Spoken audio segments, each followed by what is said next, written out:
जितने भी संगठन के भारत स्वाभिमान युवा भारत पतंजलि योग समिति के और महिला पतंजलि योग समिति की हमारे श्रद्धामयी माताएं और सभी भाई जो यहाँ उपस्थित हैं, भाई प्रियन जी और हमारे युवा भारत के राज्य की ओर से भाई चंचल जी उपस्थित हैं, उन सबको मैं धन्यवाद देता हूँ कि ये लखनऊ की जो दक्षिण की समिति है, आप सभी बहुत ही इस योग को अपने जीवन में धारण कर रहे हैं। ये मुझे लग रहा है जन्म और जन्मांतरों का पुण्य उदय हुआ है। नहीं तो योग को, आयुर्वेद को कंदराओं और गुफाओं में लोग समझते थे कि वहीं तक था, लोग डरते भी थे कि इसको करना चाहिए कि नहीं करना चाहिए। लेकिन आज पूरी दुनिया गर्व करती है, भारत पे गर्व करती है। अभी इंटरनेशनल योग डे आने वाला है 21 तारीख को, आप सभी मनाते हैं, जाते हैं, भाग लेते हैं।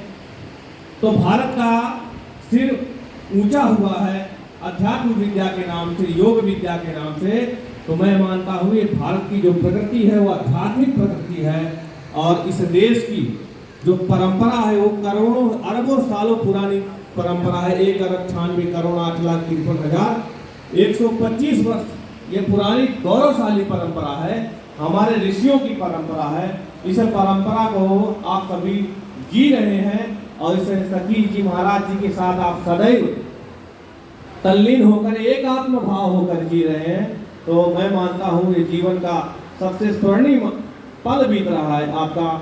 और आज इस योग केंद्र का जो कितने समय हो गया जी, 15 वर्ष हो गए।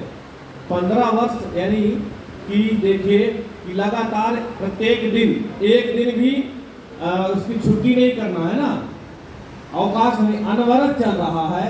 तो अनवरत जो कार्य चलता है, जो लगातार कार्य करता है, इसीलिए कहता है योग शास्त्र में योग के लिए कहा है अथ योगानुशासनम योगश्चित्त वृत्ति निरोधा, और साथ में कहा है कि उसका जब अभ्यास निरंतर सत्कार्यता सेवितो निरंतर दृढ़ भूमि, जब किसी कार्य को लगातार आप निरंतर करते रहेंगे जीवन में, तो वो आपका अभ्यास ही आपका चरित्र बन जाता है, आपका चरित्र ही स्वभाव बन जाता है। और जिस मनुष्य का योग करने का अध्यात्म गुरुजनों के चरणों में रहकर स्वभाव बन जाता है, उसके जीवन से सारी अपूर्णताएं समाप्त हो जाती है, सारे जीवन की दरिद्रताएं, सारे जीवन की कुंठाएं मुक्त हो जाती हैं। ये मेरा मानना नहीं है, ऋषियों का मानना है, सबका मानना है। और एक बात मैं जरूर कहूँगा कि आहार शब्द आता है, जब भी योग की बात आती है, जब भी हमारे जीवन में कोई अच्छी बात आती है, तो आहार शुद्ध होना चाहिए।